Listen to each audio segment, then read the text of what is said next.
Warriors of the noble houses. Imperial knights are towering bipedal engines of war, bristling with fearsome weapons and protected by shimmering iron fields, each piloted by a single elite noble. Knights are amongst the most terrifying military assets in the entire Imperium. The ground shakes as the Imperial Knights stride to battle. Mechanical giants that typically dominate their surrounding landscape, they cannot conceal their advance, nor would they. They know well the terror that their coming strikes into the hearts of the foe. Even amidst the smoke and grime of war, their heraldry shines out proudly for all to see. Bright colours and magnificent designs tell of victories won and honours claimed, inspiring hope in their allies and dismay in their foes. Pistons and servo motors hiss, whine and thump as they propel the knights forwards with loping strides. Plasma reactors rumble, exhaust vents cough black smokes into the skies as power floods through the knights' armoured limbs. At the heart of each mighty war engine sits a noble pilot, wired into their throne mechanicum and viewing the world through their steeds' auspex feeds and data manifolds. It is these accomplished warriors that direct the knight suits in battle, and it is they who unleash their devastating weapon systems upon the luckless foe. Even a single knight can level enough firepower to obliterate infantry regiments or reduced armoured columns to smoking scrap. Ironstorm missiles streak from their launchers in trails of smoke to detonate amongst the enemy ranks, creating showers of gore. Avenger Gatling cannons spin up to speed, screaming like a chorus of damned souls as they spray hundreds of thousands of rounds into their victims. Volcano lancers spit streams of searing death, while thermal cannons reduce their targets to drifting ash. Corrupted fortifications tumble before the knights' monstrous firepower, crashing down in billowing clouds of flame and rockcrete dust.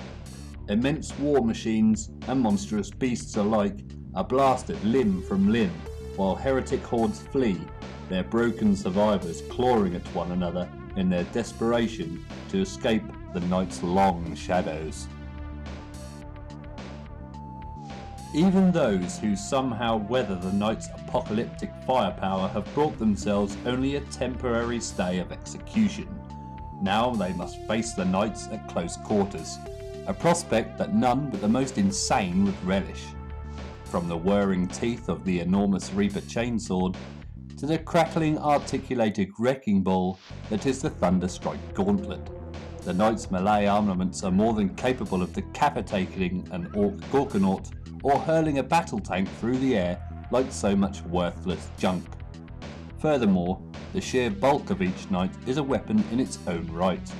Every thunderous footfall crushes armour, flesh and bone with the ease of an Imperial guardsman stomping on a galley roach. The enemy's only chance is to level overwhelming destructive firepower against the Imperial Knights, hoping to bring them down through sheer weight of concentrated fire. Yet even the most destructive of projectiles may be deflected or robbed of their impact by the Knights' ion fields, and experienced nobles have become expert at angling these shields to best effect. Solid shells and laser blasts splash against the ionic barriers in flares of blue-tinged light, the knights marching on unperturbed and unharmed over earth left ravaged and burning by the enemy's futile attacks. A knight is a fearsome opponent, whether it be a swift armiger, a stalwart questor, or one of the indomitable constructs known as Dominus class knights. Just one of these engines has the power to turn the tide of a battle, yet when they deploy en masse, the knightly households possess the martial strength to conquer entire star systems in the Emperor's name. Led by exalted courts of high-ranking barons, the knights advance in lance formations, some acting as mobile gun platforms, while others surge forward to carve and smash the foe apart at close quarters. Their tactics are typically swift and decisive: line-breaking charges, devastating flank attacks, and punishing barrages leave the knight's enemies scattered in disarray. The manoeuvrability and speed of Imperial knights is breathtaking to behold, far in excess of anything that such huge war machines should be able to achieve. Central to this remarkable agility and responsiveness is the unique neural bond that a noble shares with his or her knight. That, in turn, is thanks to the technologies of the throne mechanicum. Each throne is a testament to the incredible accomplishments of the age of technology, a pinnacle creation of a long-forgotten era. These contraptions mount neural jacks and cerebral uplinks that connect directly to a noble's cranial sockets, allowing them to interface with the throne, and through it, the knight, into which it is reverently fitted. By linking their sensorium and nervous system to the throne mechanicum, a noble can control the knight suit as though it were an extension of their own body. Its mechanical sensors become their own, its immense weaponry theirs to wield. For an unprepared mind, madness would swiftly follow. For a noble of the knightly houses conditioned since birth and cerebrally augmented to bear the neural load, it is ascension to virtual omnipotence.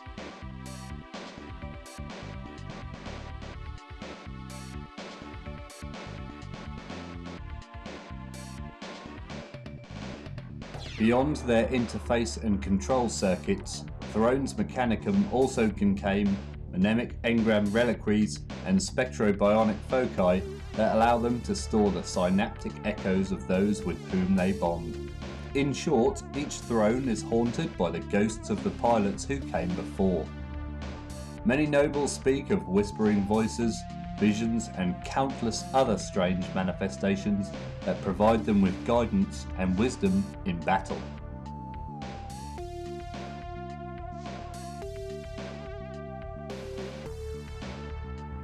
The Throne Mechanicum does not just provide strategic advice. These ancient relics contain behavioural subroutines that weed out unworthy aspirants and condition those who survive with notions of honour, chivalry and fealty. When a young noble reaches their 18th year, they must undergo the ritual of becoming. They are led with great solemnity to their house's sanctuary, a vast fortified structure within their ancestral stronghold that contains the Chamber of Echoes.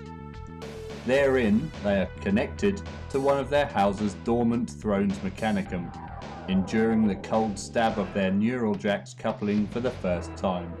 They are left typically for a full night alone in the dark with the ghosts of their throne.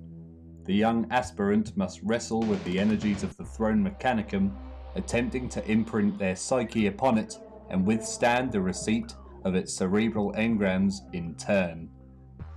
Sometimes this process is enough to drive the unfortunate aspirant quite mad.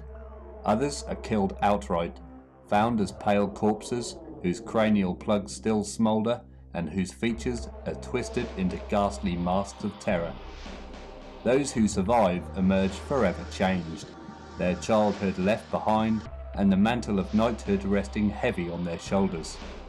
It is no small sacrifice that these nobles make for their power, yet it is one they make without the slightest hesitation.